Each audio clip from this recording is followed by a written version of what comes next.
never a really big fan of the Tangled movie. I thought it was good, but it never really went beyond that in my mind. I only found out about the show not that long ago, and in retrospect, the only other kids show that I'd taken the time to watch was Star Wars The Clone Wars and Rebels, since I am a massive Star Wars fan. And those shows honestly didn't leave me with the greatest impression towards kid shows in general. So obviously I wasn't expecting much from Rapunzel's Tangled Adventure.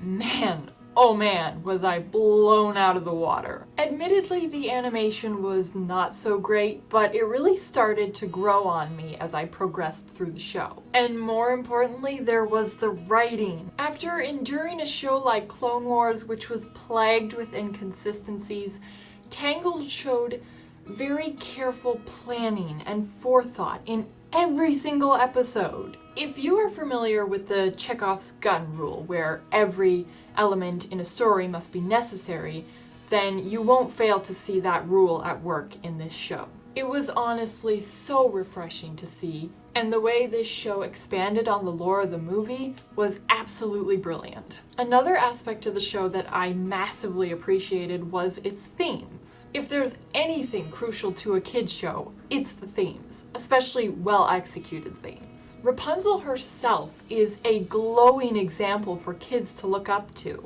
I found a whole new appreciation for her character as well as Eugene's after watching this show. I was never really into the girly girl princesses, but this show changed that. Rapunzel's unwavering optimism and kindness were a pleasure to witness time and time again.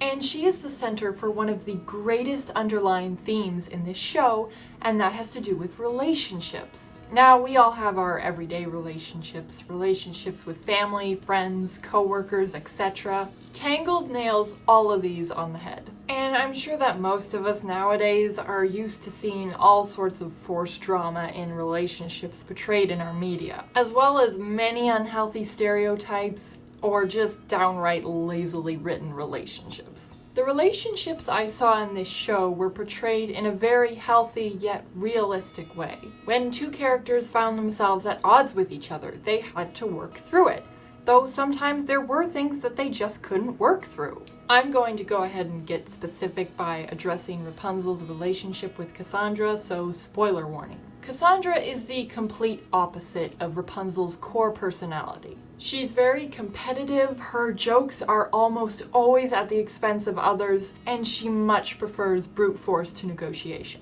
Still, these two share a close bond. Cassandra is very protective of Rapunzel, and Rapunzel holds the utmost faith in Cassandra, even after Cassandra betrays her. Obviously, these two, being opposites, disagree on a lot of things, but they're shown to be able to compromise for each other, which is really what relationships are all about, meeting the other person halfway. But there's one more thing that I wanted to mention in this review, and keep in mind this is somewhat speculation, but what I'm about to address has to do with mental health. Now, Eugene is a narcissist, there's no question about that. To be honest, I found him annoying in the movie, but grew to absolutely love him in the show. But it struck me, the stereotypical narcissist is usually portrayed in the role of the villain.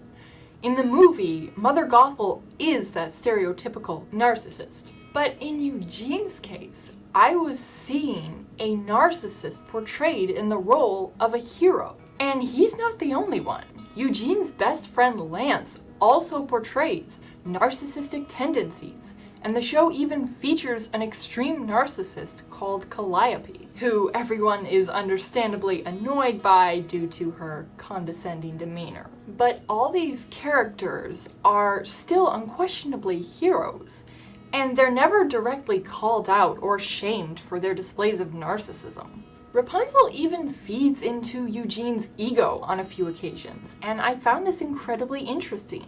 I'm sure when someone hears the word narcissist, the first thing they usually think of is, say, the antagonist from 2020's The Invisible Man.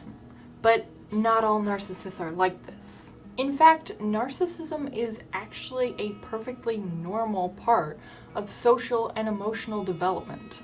But it's also used as a coping mechanism.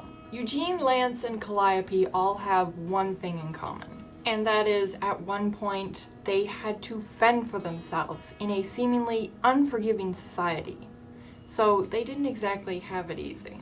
But the thing is, they all got second chances. Calliope was taken under the wing of a mentor figure, while Rapunzel reformed Eugene through her innocent and loving nature, and Eugene in turn sought to reform his friend. And personally, I'd like to think that at some point later down the road, these characters would start to fall back less and less on their narcissistic tendencies, because with a healthy support system in place, they wouldn't need it as much. But again, I will say this is somewhat speculative. I'm definitely no expert when it comes to psychology or mental health, but I hope you enjoyed my interpretation nonetheless. And with that, I will draw this video to a close. If you liked it, be sure to hit the like button, subscribe so you don't miss anything, and check out some more of my content. Until next time.